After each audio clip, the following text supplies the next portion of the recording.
Hi అండి. సమ్మర్లో ఎక్కువగా ముంజులు, తాటి ముంజులు తెలుసు కదా మనకి. తాటి ముంజులు చూసారు, ఇది చెరుకు రసం. ఇలాగ ఒక బాటిల్ తెచ్చుకుంటే ఇంటిల్లి పాతికి తాగొచ్చు. ఓకేనా? చెరుకు రసం తాగండి, సమ్మర్లో చాలా చాలా మంచిది. ఇందులో కనుక మనం ఇలా బాటిల్తో తెచ్చుకొని ఫ్రిడ్జ్లో పెట్టుకొని ఒక నిమ్మకాయ పిండుకొని తాగితే చాలా మంచిదండి. ఇమ్యూనిటీ నిమ్మకాయ బాగా మన శక్తిని ఇస్తుంది.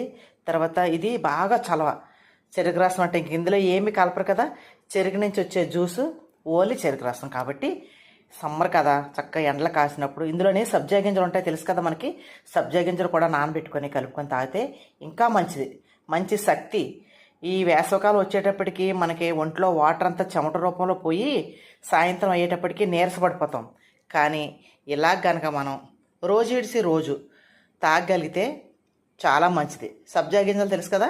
ఇందులో సబ్జా గింజలు చక్కగా చిన్న ప్యాకెట్ 10 రూపాయలు 15 రూపాయల ప్యాకెట్లు అమ్ముతారు. ఒక ప్యాకెట్ కలిపేసుకొని ఇందులో ఒక 10 నిమిషాలు ఫ్రిడ్జ్లో పెట్టుకుంటే కూల్ అయిన తర్వాత తాగండి. నిమ్మకాయ పిండుకొని సబ్జా గింజలు కలుపుకోవాలి. ఓకేనా? ఇదిగోండి చెరుకు రసం. మనకి అప్పుడే జస్ట్ తీసి ఇస్తాడు మనకు చక్కగా ఇలాగ బాటిల్లో. ఓకేనా? కల్తీ లేనిది చెరుకు రసం అండి. అలాగే కల్తీ లేనిది ఫుడ్ తాటి ముంజలు. ఈ రెండు కూడా మందులతో పెరగనయ్యాయి. ఓకేనా? ప్రతి ఒక్కరు ఇలా తాగండి. మీ ఆరోగ్యాన్ని మీరే కాపాడుకోవాలి. సమ్మర్ కాబట్టి